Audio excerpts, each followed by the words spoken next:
In this video tutorial, we're going to learn all about Japanese numbers. Now, you'll already be familiar with 1, 2, 3, 4, 5, 6, 7, 8, 9, 10. Now, that's the basic 1 to 10 numbers which are used in Japan today, but they don't in fact come from Japan originally. They were imported into Japan from China more than 1,000 years ago, when Japan imported all sorts of things from China, including the writing system, architecture, religion, and so on. So 1, 2, 3, 4 are originally derived from Chinese numbers, and there is in fact an alternative counting system which goes back to before the Chinese counting system, and we'll be learning that later. But for now, let's have a look at 1, 2, 3, 4 and see the two different ways to write it. First of all, you can use kanji, and here are the kanji numbers 1, 2, 3, 4. Now, they were imported into Japan along with the Chinese numbers 1, 2, 3. They came together as a package, again, more than 1,000 years ago. Nowadays, the Japanese tend to very often use our system of number writing, so our numbers here, particularly when they're writing in the modern way, and that is across the page. So when you're writing Japanese and you're going across the page, it's more common to use the same numbers as we do. So here they are here. But when you're writing traditionally and writing downwards, then it is the custom to write your numbers using kanji. Now, you'll notice a couple of interesting things. Some numbers, for example, the number 4, have two alternative pronunciations. Here's shi and yong. Now, the reason for that is simply that the number derived from the Chinese word for 4, and that's shi, has the same sound as the word for death. So the Japanese feel a bit spooky about that. So they use the alternative pronunciation yon, which actually derives from the original Japanese numbers which were in use before they imported the Chinese. Again, over here you can see with the number 7, shichi, they use an alternative nana, and that's most likely because shichi is very easily confused with other numbers such as hachi and ichi. So the number 7 can be either shichi or nana. The number 9 can be kyu or ku, and apparently that's because ku has the same sound as the word for suffering. You'll see down here between 11 to 20 the same alternatives: shi and yong, shichi and nana, kyu and ku. Let's see how Japanese construct larger numbers.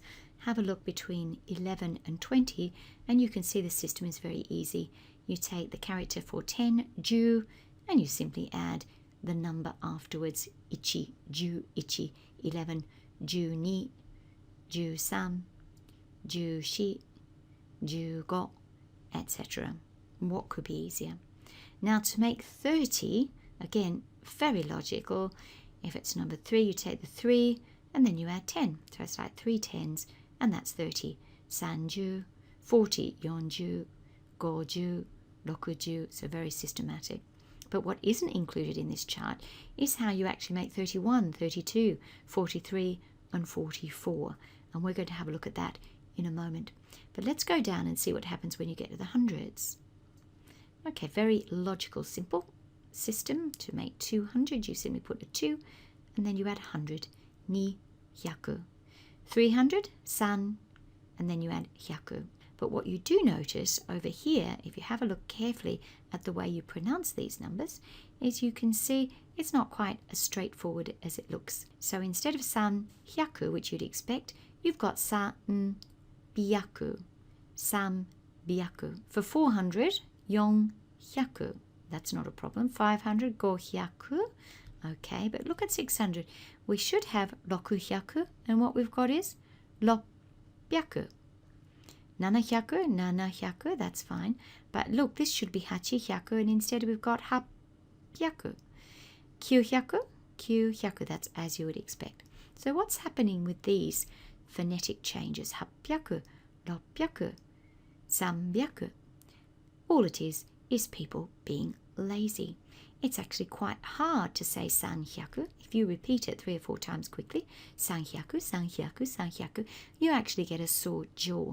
Whereas if you make that slight phonetic change, and Japanese always change letters by either adding ten, ten or maru. So you've got an option to make it sambyaku. Now if you try saying that 3 times, 300, 300, 300, very, very relaxed jaw. So it's much easier to say 300 than 300. Similarly over here, have a look at 600. Say that 5 times. 600, 600, 600, 600. Very complicated. Whereas by making the phonetic change using the maru, in other words, turning hi into p, and abbreviating the roku, you get 600. Very easy to say. 600, 600, 600, 600.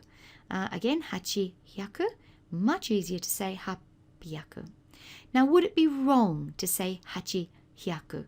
Would you be marked down in an exam? No, you would not. Would a Japanese person not understand you? No, they would understand perfectly well what you meant if you said 800. So it's not wrong to say that. It's just that Japanese people will tend to say 800 because that's easier. Let's have a look what happens with 1,000 to 10,000. Okay, first of all, you notice that you've got a choice here. You can either say sen on its own, meaning 1,000, or you can include the 1, and that gives you isen, isen. So that would be 1,000. Again, to make 2,000, it's the same rule as applies to the others. So 2,000, nisen, san, zen. Okay, you might have noticed there's a phonetic change. They've popped a 10-10 on the se, because san-sen, again, try it, san-sen, san-sen. It's quite difficult to say. It's much more relaxing to say san-zen. Now, sen is a little easier, so there aren't very many phonetic changes. Yon-sen, as you'd expect, go-sen, roku-sen, no change there, nana-sen. Here, though, you'd expect, looking over here, to have hachi-sen, but you see they've simplified it to hassen to make it easier to say. Now, where there are no alternatives written, then there are no alternatives in fact, and you have to use the number as it's given. But again, if you do make a mistake and say hachi-sen, then you won't be laughed at, ridiculed, or marked down in an exam. Okay, let's get to 10,000. Now, this is where it gets a little tricky because we deviate now from the way we construct numbers in Japanese and in English, because 10,000 is actually a denomination in its own right. In Japanese, it's not 20,000s, it's 2 10,000s. Let's call 10,000s from now on mangs. That's what they are, mang. And that kanji, look, it looks like that's the head of a man, that's his back, and that's a great big fat tummy. So I like to think of that kanji as being called one fat mang. Mang, mang. So we get 2 mangs, 20,000, and that is, of course, ni mang. 3 mangs, 30,000, san mang. 4 mangs, 40,000, yon mang. 5 man, 6 man, 7 man, 8 man, 9 man, and then 10 man. Instead of 100,000, we get 10 mangs, 10 lots of 10,000s. And to get 1,000,000, it's 100 mangs, 100 times 10,000, 100 man.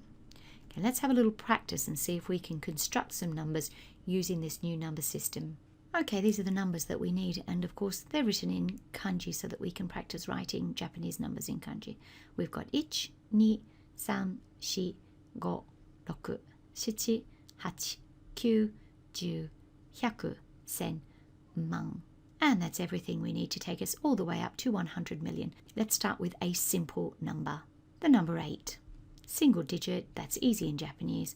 We just grab the kanji for 8, hachi, and there it is, 8 in Japanese, hachi. Let's make that bigger now. We've now increased the number 8 to 84.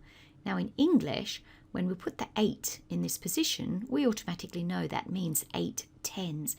But in Japanese, that's not automatic. You actually have to take the character for 10 and pop it in to indicate 80. So 8 tens are 80, and then we simply add 4 to the end, and that gives us 84 in Japanese, hachi, ju, yon. Let's make this number here bigger still. It's now 842. So it's not 8 tens any longer. So we're going to have to move this across here. It's 8 hundreds. And again, we need to make that clear in Japanese by inserting the actual character for 100. So 800, 800. Next we have to say 40. Again, the position gives it to you in English but not in Japanese. So you'll need to put 4 and then tens so that we know it's 8 hundredths, 4 tens, and then 2 digits on the end. So in English, 842. In Japanese, 842. We've increased our number once again. Now it's 8,425. We still need the 8, but it's no longer hundreds, so let's move that aside. It's actually thousands now, so we need the kanji for thousand, and there we have 8,000. We've now got 4 here in the hundred position, so 4 hundreds. 4 and then hundreds. Then we need 20. That's 2 tens, isn't it? There's the 2. Let's move this out of the way. And then we need tens. So 8,400, 2 tens, and 5 on the end. And there's our 5. 8,425. Now the Japanese number's getting very long, so we're going to have to shuffle it to the left. There it is. Let's make our English number even bigger. We now have 84,257, and this is where it gets complicated. Now, as soon as you've got a number with greater than 4 digits, as we have here, then you know you're dealing with 10,000s. You've got mungs in there. In this case, in 80,000, there are actually 8 10,000s. So our first job is to isolate the 4 digits at the end of our number. And before we do anything else, before we add these extra numbers, we've got to pop in a mung to let everyone know that it's 8 lots of 10,000s. So let's see if we can do that. We need to get rid of the thousands and all of these, and we need to pop in that big fat mung, that 10,000 unit. Now that mung tells us that we're dealing with 8 lots of 10,000s, and once you've circled those 4 digits on the end, you know that that's going to be the position where the mung goes. Now we've got to deal with the rest of the numbers. We've got our 8 lots of mungs. Now we've got 4,000, so we have to put in 4, and we get the 1,000 unit, 2 hundreds, so 2, then the 100 units, 5 tens, so that's 5, and the unit is tens, and 7 individual digits on the end. So there we have it in Japanese. Hachiman, that's 8 lots of 10,000s. Yonsen, 4,000s. 200, 200s. 50, 50, and 7. 8万4,257.